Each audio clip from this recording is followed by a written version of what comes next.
Hello दोस्तों, आज से फिर से एक नया टॉपिक स्टार्ट करते हैं। उसका नाम है assessment of the neck. Media का टॉपिक पढ़ेंगे।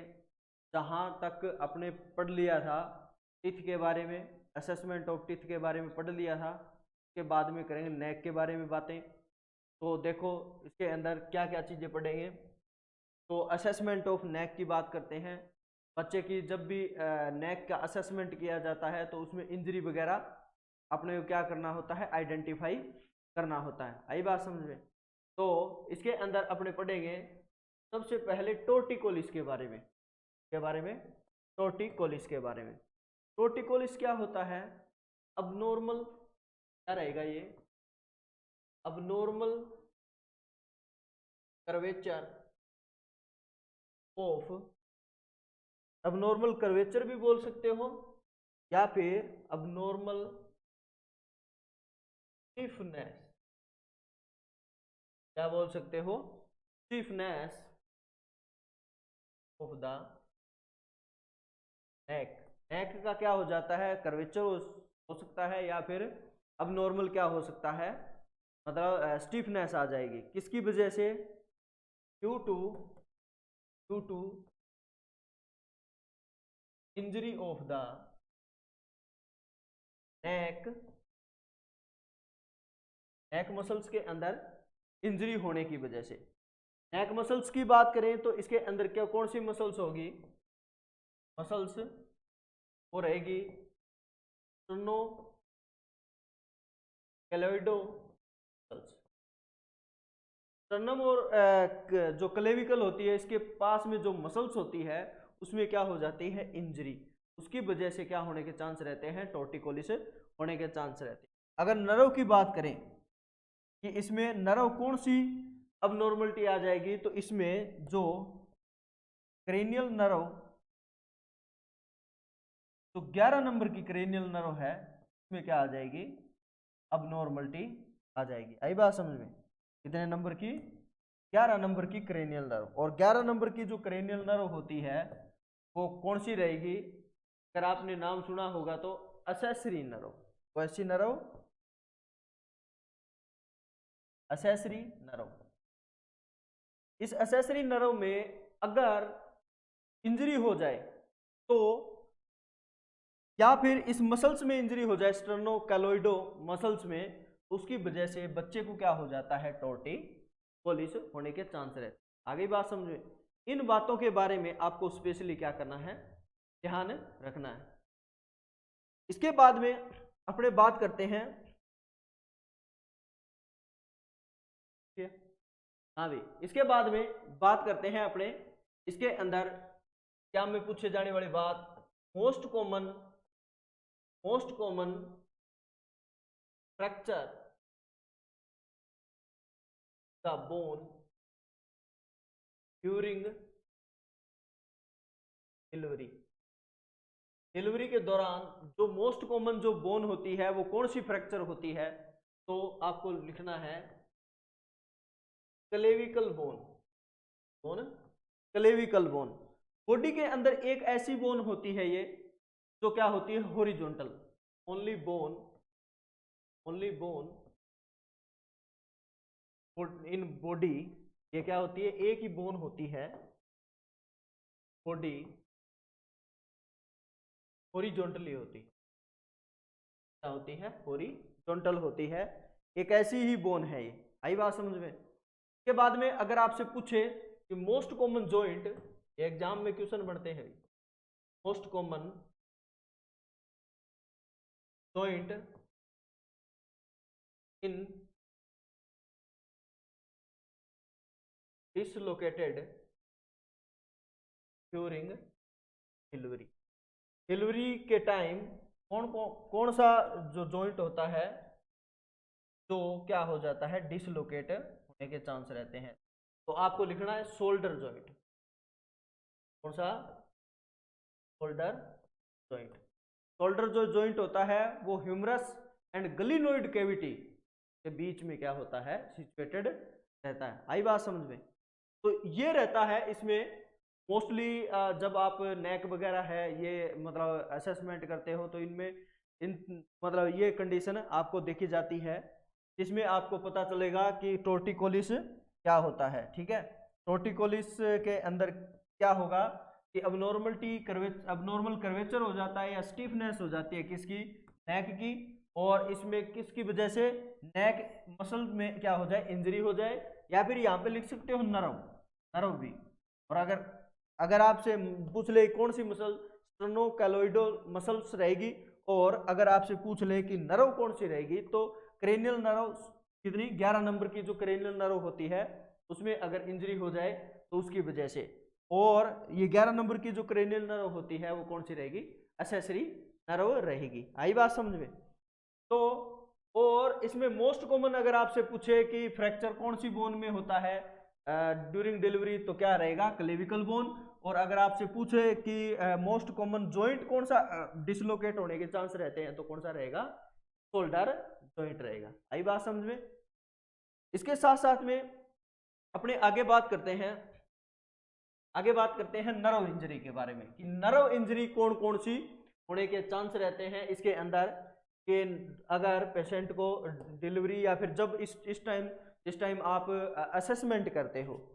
ठीक है, तो नर्व इंजरी कौन कौन सी हो सकती है, कंजेनाइटल भी हो सकती है, कोई अब अदर प्रॉब्लम की वजह से भी होने के चांस रहते हैं। तो सबसे पहले देखो फेशियल पाल्सी। फेशियल पाल्सी क्या होती है, फेशियल पाल्सी का दूसरा नाम क्या होता है, बेल्स पाल्सी बोल, या फिर इसको और क्या बोलते हैं, seventh cranial nerve palsy.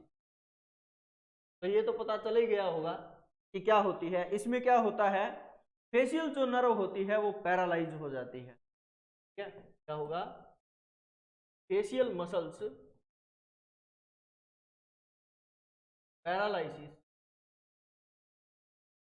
Due to injury and damage seventh cranial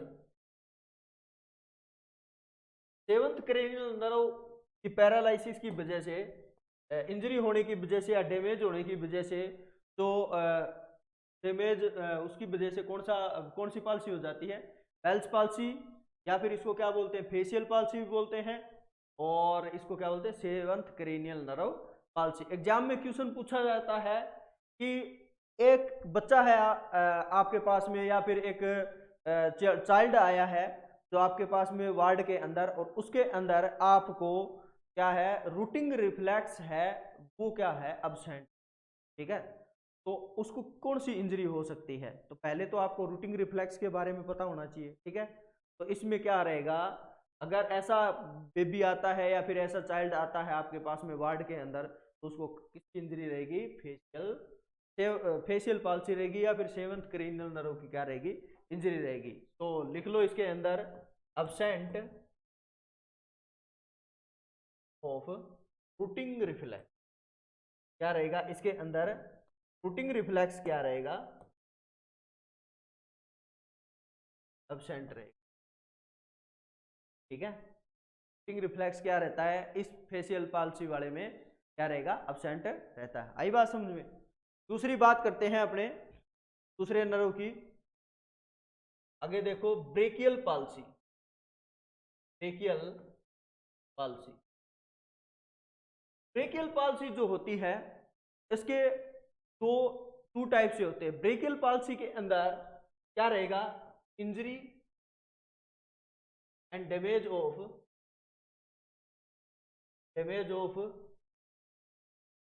brachial plexus. Brachial plexus में इंजरी हो जाए, या फिर ब्रेकियल जो नर्व होती हैं वो मतलब इंजरी हो जाए या डैमेज हो जाए, तो उसको क्या बोलेंगे, ब्रेकियल पाल्सी बोला जाता है। इसके अंदर क्या रहता है, टू टाइप की रहती है, ये टू टाइप की रहती है। कौन कौन सी टू टाइप की, तो सबसे पहले लिखो अपर ब्रेकियल पाल्सी, अपर ब्रेकियल पाल्सी। और अपर ब्रेकियल पाल्सी जो होती है इसको बोलते हैं इरब पाल्सी। क्या बोलेंगे, इरब पाल्सी। अपर ब्रेकियल एग्जाम में पूछा जाता है कि अपर ब्रेकियल पाल्सी के अंदर किसकी इंजरी हो जाती है। तो इसके अंदर अपने बात करें अपर ब्रेकियल पाल्सी के अंदर, तो किसकी इंजरी हो जाती है, cervical nerve 6 and cervical nerve 7th। Cervical nerve 6th and cervical nerve 7th की क्या हो जाती है इंजरी। सर्वाइकल नर्व 5th और 6th की होती है। सर्वाइकल नर्व कौन सी रहेगी, 5th एंड 6th, ठीक है, इसकी इंजरी हो जाती है। यही बात समझ में। तो इसको क्या बोलेंगे, इसको बोलते हैं अपर ब्रेकियल पाल्सी। यही बात समझ में। इसको क्या बोला जाता है, इसको बोला जाता है इरब पाल्सी। यही बात समझ में। इसके बाद में अपने बात करते हैं इसके सेकंड नाम। इरब पाल्सी का जो सेकंड नाम जो होता है, इसको और क्या बोलते हैं, इसको बोलते हैं ट्रैफिक पुलिसमैन पाल्सी। क्या बोला जाता है, ट्रैफिक पुलिसमैन पाल्सी बोला जाता है। इसका दूसरा नाम है, या फिर इसको और क्या बोलते हैं, वेटर टिप पाल्सी। क्या बोला जाता है, वेटर टिप पाल्सी भी बोला जाता है।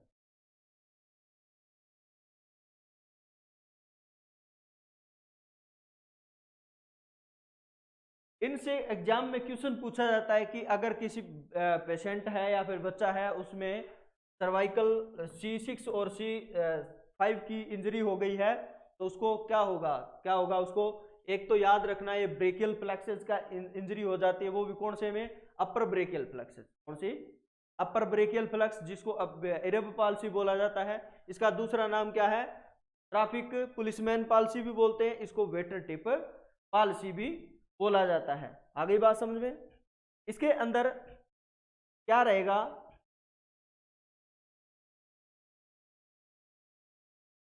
इसके अंदर क्या रहता है, देखो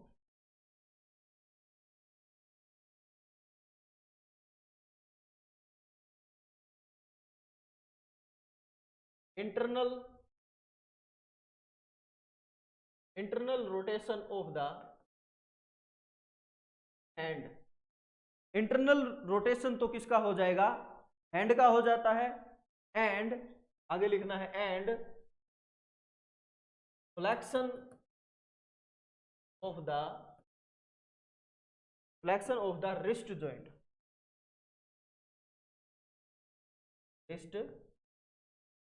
रिस्ट जॉइंट का क्या हो जाएगा, फ्लेक्शन हो जाएगा। और क्या रहेगा के साथ, internal rotation of the hand. Hand का क्या हो जाएगा, ये देखो हैंड है, इसका क्या इंटरनल रोटेशन हो जाएगा, इंटरनल रोटेशन हो जाएगा। और ये हैंड है, इसका क्या हो जाएगा, ऐसे हो जाएगा, ठीक है, फ्लेक्शन बोलते हैं। इस टाइम हैंड है, वो आपको ऊपर करके नहीं दिखा पा रहा हूं, नीचे की तरफ ऐसे हो जाएगा, ऐसे। तो इसको क्या बोलेंगे, इसको बोलते हैं इरब पाल्सी, या फिर इसको क्या बोलते हैं, ट्रैफिक मैन पुलिस पाल्सी बोलते हैं, या फिर इसको वेटर टिप पाल्सी बोलते हैं। आ गई बात समझ में। इसके अंदर साइन आते हैं, लिखना है आपको। इसके अंदर हॉर्नर सिंड्रोम आता है, इसके अंदर क्या कहेगा, हॉर्नर सिंड्रोम। एग्जाम में पूछे जाने वाला सिंड्रोम है कि हॉर्नर सिंड्रोम क्या होता है। तो हॉर्नर सिंड्रोम की बात करें तो इसके अंदर क्या रहेगा, drooping of the eyelid. Eyelids क्या हो जाती है, ड्रूपिंग डाउन हो जाती है, बिल्कुल ही डाउन चली जाएगी, उसको क्या बोलते हैं, उसको बोलते हैं हॉर्नर सिंड्रोम बोला जाता है। आई बात समझे। इसके बाद में इस पाल्सी की वजह से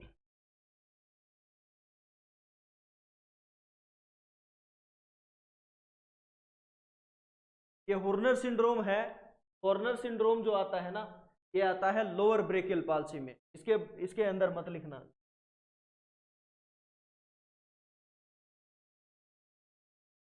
हॉर्नर सिंड्रोम लोअर वाली में। अब देखो भी सेकंड वाली, लोअर ब्रेकियल पाल्सी। आगे बात करते हैं lower brachial palsy. Lower brachial palsy, lower brachial जो पाल्सी होती है इसको बोलते हैं क्लुम्ब के पाल्सी। क्या बोलते हैं? क्लुम्ब के पाल्सी।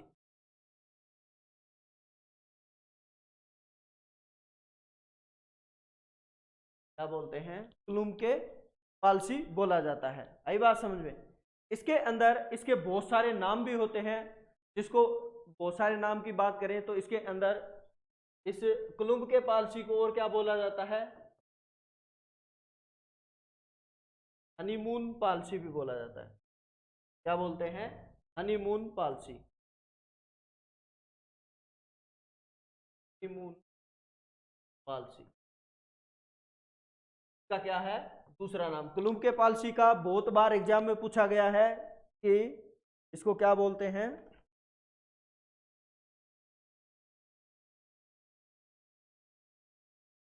क्लुम्ब के पाल्सी। इसके अंदर जो इंजरी होती है,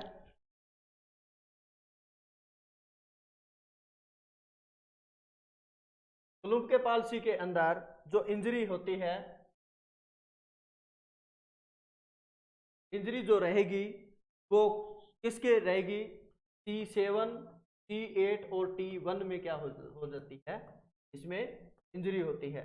सर्वाइकल 7, सर्वाइकल 8 और थोरोसिस वर्टिब्रा, थोरोसिस नर्व जो होती है वो फर्स्ट में क्या हो जाएगी? इंजरी हो जाएगी। उसको क्या बोलते हैं? उसको बोला जाता है क्लुम्ब के पाल्सी बोला जाता है। आई बात समझ में? इसके अंदर आता है हॉर्नर सिंड्रोम।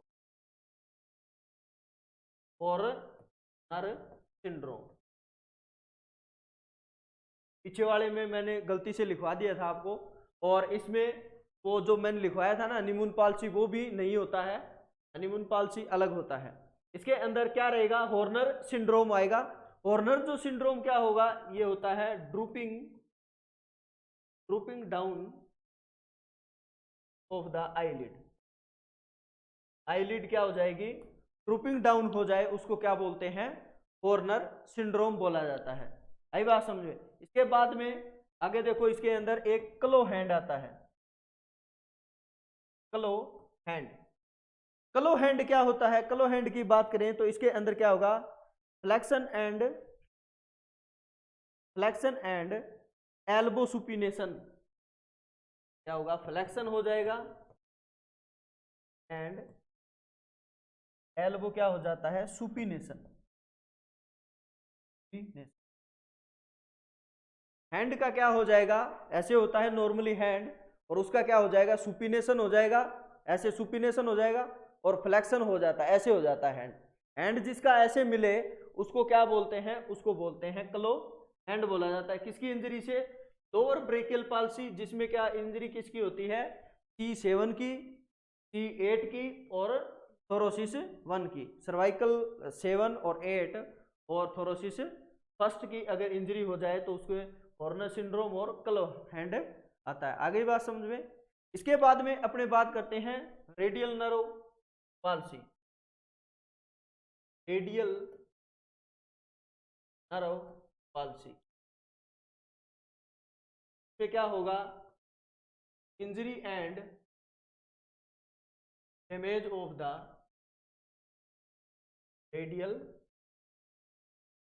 रेडियल नर्व की इंजरी या डैमेज हो जाए तो उसको क्या बोलेंगे? उसको बोला जाता है रेडियल पाल्सी बोला जाता है। इसको और क्या बोलते हैं? और दूसरा नाम क्रैच वॉकर पाल्सी भी बोला है। अगर कोई पर्सन है क्रैच क्रैच पे चल रहा है और वो यूज कर रहा है यहाँ पे, तो यहाँ पे प्रेशर लगेगा आर्म पिट के नीचे, यहाँ पे प्रेशर लगता है, जिसकी वजह से यहाँ पे जो रेडियल नर्व जो आ रही है वो उसमें प्रेशर पड़ेगा, उसकी वजह से क्या हो जाएगा? उस पेशेंट को रेडियल पाल्सी हो जाती है, रेडियल नर्व पाल्सी हो जाती है। उसको क्या बोलते हैं? क्रच वॉकर पाल्सी बोला जाता है। आई बात समझे? इसको ही और क्या बोलते हैं? इसको बोलते हैं हनीमून पाल्सी को बोला जाता है। हनीमून पाल्सी के साथ साथ में इसको और क्या बोला जाता है, Saturday night palsy, Saturday night palsy.